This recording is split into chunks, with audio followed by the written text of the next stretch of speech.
Bhopal was a beautiful city in the heart of India. It was famous for its two large shimmering lakes.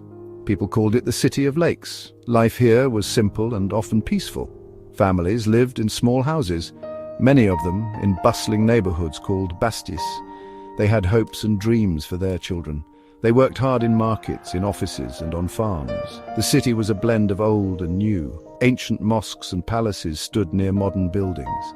It was a place where history and progress seemed to live together in harmony.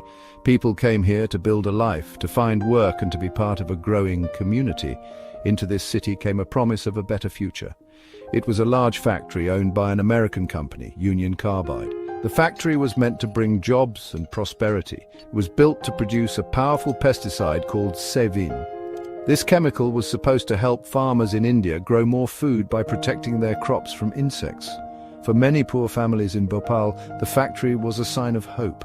It offered steady work and a regular salary, something that was hard to find. The tall, silver towers of the plant stood out against the sky, symbols of a modern age arriving in their ancient city. The factory was located very close to the crowded residential areas. Thousands of people lived in its shadow, in the bastis of Jaiprakash Nagar and Chola. They did not know the danger that was so near to them. The factory used a very dangerous gas called methyl isocyanate, or MIC. This gas was a key ingredient for the pesticide. The people of Bhopal did not know what MIC was. They did not know that this invisible chemical, stored in huge tanks, had the power to kill. They went about their daily lives, trusting that the factory was safe and that the company knew what it was doing. Life continued as normal. Children played in the streets. Mothers cooked meals for their families. Fathers returned home from a long day of work. The factory was just a part of the landscape, a familiar sight. No one imagined that this symbol of progress would soon become the source of a terrible tragedy. The people of Bhopal slept peacefully, unaware that deep inside the factory, a silent and deadly problem was growing. The promise of a better life was about to turn into a nightmare that the world would never forget. The City of Lakes was on the brink of an unimaginable disaster.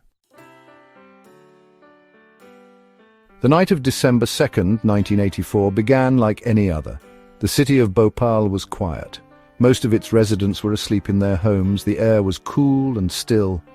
Inside the Union Carbide factory, however, something was going terribly wrong. Water had leaked into a large tank that held over 40 tons of the deadly methyl isocyanate gas.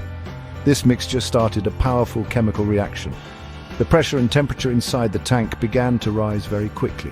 The safety systems, which were supposed to prevent such a disaster, failed to work. They were either broken or had been turned off to save money. Around midnight, a loud hissing sound broke the silence. A safety valve on the tank burst open under the immense pressure. A massive cloud of poisonous gas shot out into the night sky. The gas was heavier than air, so it did not float away. Instead, it formed a thick white fog that began to drift slowly over the sleeping city. The wind carried this silent killer directly towards the crowded neighborhoods next to the factory. The cloud of death moved through the narrow streets and alleys, seeping into every house, every room, and every corner where people were sleeping peacefully, completely unaware of the approaching danger. The first sign of trouble for many was a sudden sharp burning in their eyes. People woke up coughing violently, struggling to breathe.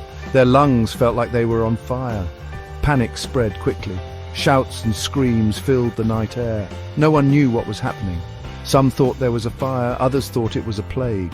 They opened their doors to escape, only to run straight into the toxic fog. The gas attacked their bodies instantly. It blinded them, choked them, and caused terrible pain. The familiar streets of their city had turned into a terrifying death trap. Families were torn apart in the chaos. People stumbled through the darkness, their eyes streaming with tears, unable to see.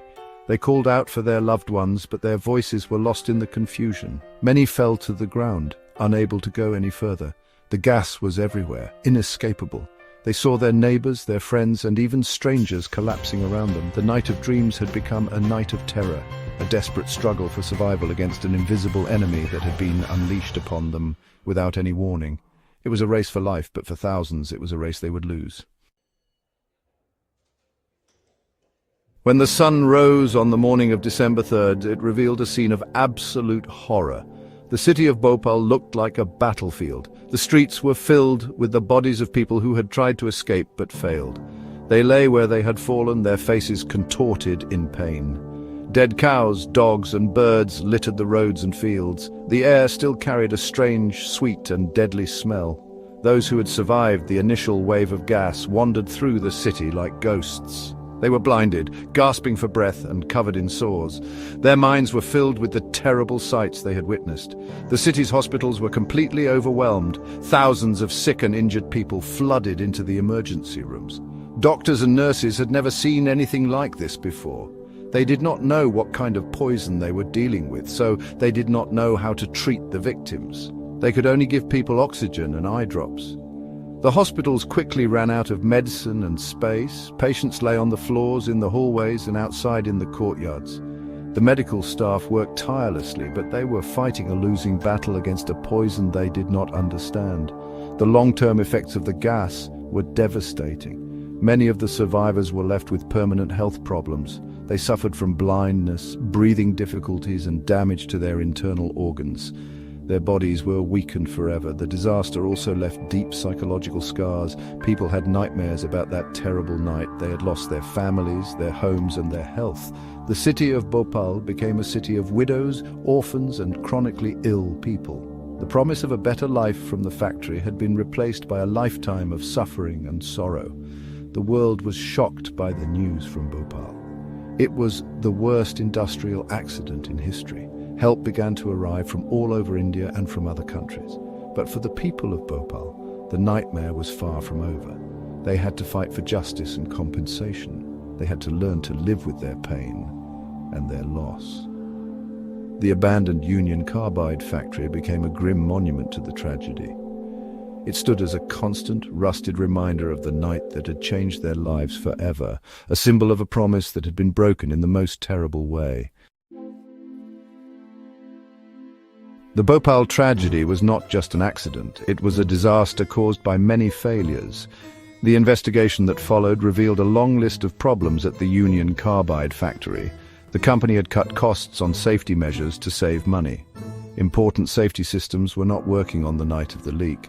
The staff at the factory were not properly trained to handle such a dangerous chemical or to deal with an emergency.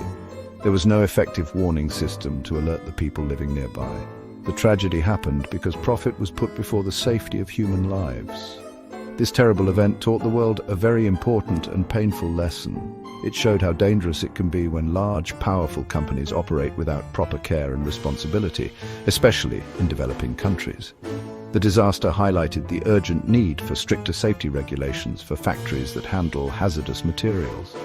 Governments and corporations realized that they had a duty to protect not only their workers, but also the communities living around their industrial plants. The name Bhopal became a word of warning, a symbol of corporate negligence and the catastrophic consequences it can have on innocent people. In the years following the disaster, many countries passed new laws to improve industrial safety. These laws required companies to have better emergency plans, to maintain their safety equipment properly, and to be more open about the chemicals they use.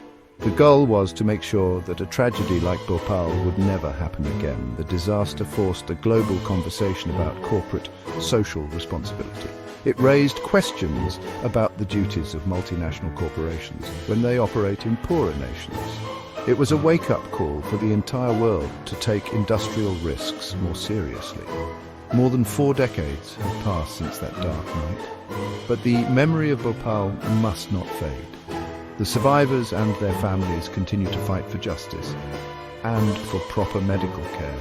The abandoned factory site remains contaminated, a continuing threat to the environment and the health of the people. The story of Bhopal is a powerful reminder that the safety of people must always be the most important priority. We have a moral duty to learn from this tragedy and to work tirelessly to create a world where no one has to suffer because of a factory's carelessness. The price of progress should never be human lives.